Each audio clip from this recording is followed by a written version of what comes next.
রক্ষা করলেন। তো এভাবে আমরা দেখতে পাচ্ছি, ওখানে ক্লিক দিলে ছবি উঠবে। এইভাবে আমরা দেখতে পাচ্ছি মহারাজ পরীক্ষিত বলেন, হে সুখদেব গোস্বামী, আপনি পূর্বে মুক্তির কথা বর্ণনা করেছেন।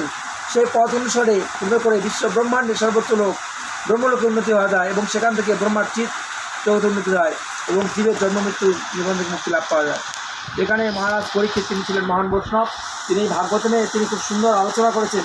এখানে আমরা দেখতে পাচ্ছি বৌদ্ধ জীবের মুক্তির নানান প্রকার উপায় এবং নানান প্রকার যে গ্রন্থ অবলম্বনের কথা বলা আছে, এটা দেখে পরীক্ষিত মহারাজ অত্যন্ত আশ্চর্যজনিত হয়েছিলেন এবং তিনি বলছিলেন, মান্ত্রা কল্পতরুবশ্য কৃপা সিন্ধু বৈবচ, বৈষ্ণবেরা হচ্ছে কৃপার সমুদ্র, পর দুঃখে দুঃখী, তারা হচ্ছে পর দুঃখে দুঃখী, তারা হচ্ছে পর দুঃখে দুঃখী। বৈষ্ণবেরা অন্য দুঃখ দর্শন করে তারা দুঃখিত হন, তারা নরক যন্ত্রণা ভোগ করতে দেখে পরীক্ষিত মহারাজ শ্রী সুখদেব গোস্বামীকে বললেন, হে প্রভু, আপনি কৃপা করে এই সমস্ত বদ্ধজীব যারা জন্ম মৃত্যু, যারা ব্যাধি চক্রে যারা আবদ্ধ, তাদের মুক্তির কথা বলুন, কীভাবে তারা মুক্তি লাভ করবে, কীভাবে। তদুত্তরে পরীক্ষিত মহারাজ বলছিলেন, শুদ্ধ ভক্ত না হওয়া পর্যন্ত, উন্নতি না হওয়া পর্যন্ত যতদিন পর্যন্ত এই কামনা বাসনা তারা দূর করতে পারছে, ততদিন তারা ভগবদ্ধামে ফিরে দিতে পারবে না।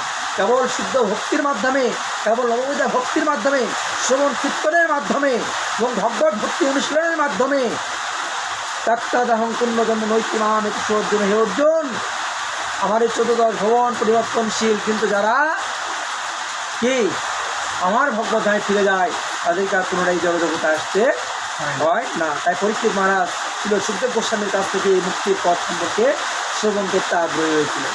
তো আমরা জড়জগতিক মানুষ, আমরা কত কিছু শ্রবণের প্রতি আগ্রহ হই, কিন্তু আমরা কিন্তু কখনো বলি না যে কৃপা করে একটু ভগবানের কথা বলুন, আমাকে একটু জ্ঞান দিন।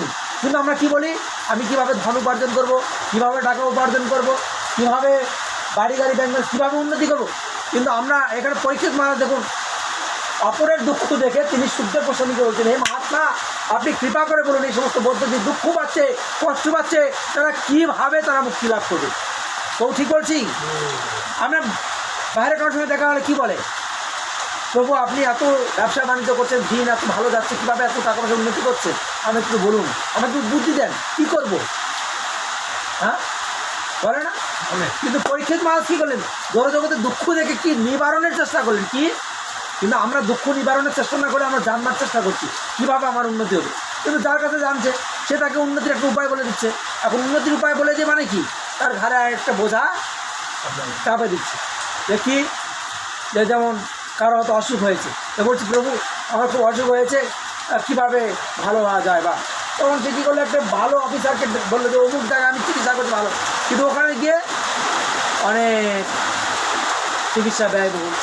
হ্যাঁ, তাহলে সে কী করলো, তাকে একটা বোঝা তার উপর চাপায় দেয়। কাজেই এখানে যে কথা পরিষ্কার বলা হয়েছে, যেহেতু বৈষ্ণবেরা মহান বৈষ্ণব যারা অত্যন্ত শুদ্ধ ভক্ত, পরীক্ষিত মহারাজ বলছেন যে এই সন্নিকট মুহূর্তে, বিশেষ করে মৃত্যুর অন্তিম সময়ে মানুষের কী করা কর্তব্য, হ্যাঁ মানুষের অন্তিম সময় আমাদের কী করা কর্তব্য, সবাই বলুন কী করা কর্তব্য। তাই এখানে বলছে, হে রাজন, আপনার প্রশ্ন অত্যন্ত সুন্দর মহিমান্বিত, কেননা তা সমস্ত মানুষের পরম হিতকর। তাই এই সমস্ত বিষয় শ্রবণের মধ্যে শ্রেষ্ঠ আত্মজ্ঞান মুক্তকুল। বদ্ধজীব অবস্থায় নানা রকম যন্ত্রণা ভোগ করছে, আর মুক্তির একমাত্র উপায়টা কি না, মুক্তির একমাত্র উপায় হচ্ছে ভগবানের কৃপা চরণে আশ্রয় গ্রহণ করা। তাই বলছে কি, যতক্ষণ পর্যন্ত আমরা এই জড়জগতিক প্রকৃতির গুণের প্রভাব থেকে মুক্ত হচ্ছি, ততক্ষণ আমাদের বিভিন্ন প্রকার সুখ এবং দুঃখ ভোগ আমাদেরকে করতে হবে। কী করতে হবে? সুখ এবং দুঃখ ভোগ আমাদেরকে করতেই হবে। যতদিন পর্যন্ত আমাদের কামনা বাসনা আছে, এটা আমাদের ভোগ করতে হচ্ছে। আমরা বিভিন্ন গ্রহলোক রয়েছে, বিভিন্ন জায়গায় যাচ্ছি বিভিন্ন কর্মফলের মাধ্যমে। জানতি দেবতা দেবান পিতৃ জানতি পিতৃভূতা ভূতানি জানতি ভূতেজা জানতি মাম মজাজি নাম হপি। হ্যাঁ, জানতি দেবতা দেবান পিতৃ জানতি পিতৃভূতা ভূতানি জানতি ভূতেজা জানতি মজাজি হোক ইমাম, যারা দেবতা পূজা করে, যারা পিতৃদেব পূজা করে, পিতৃলোকে যায়, যারা দেবলোকে যায়, যারা প্রত্যেককে ভূত লোকে যায়, কিন্তু মহাজ ইমাম হোক ইমাম, কিন্তু কেউ যদি আমার প্রশ্ন করে না আমার ধামে ফিরে আসেন। তাই এখানে বলছে আমাদের অন্য কোনো ধামে যাওয়ার চিন্তা নেই, আমাদের একমাত্র ধামের চিন্তা হচ্ছে ভগবানের ধামে যাওয়া। আর সেটা কীভাবে সম্ভব? বলছে ব্রহ্মাণ্ড ভূমিতে কোনো ভাগ্যবান জীব গুরুকৃষ্ণ দেবায় ভক্তিরতা বীজ নালী ভাই সেই বীজ করেন রূপণ শ্রবণ কীর্তন জল করেন সিঞ্চন।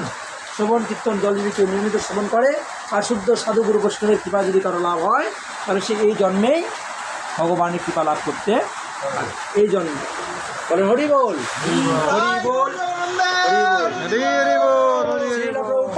দেখি গুরু মহারাজ কি, আনন্দ কুটি বৈষ্ণব বৃন্দ কি, রাধা গোবিন্দ।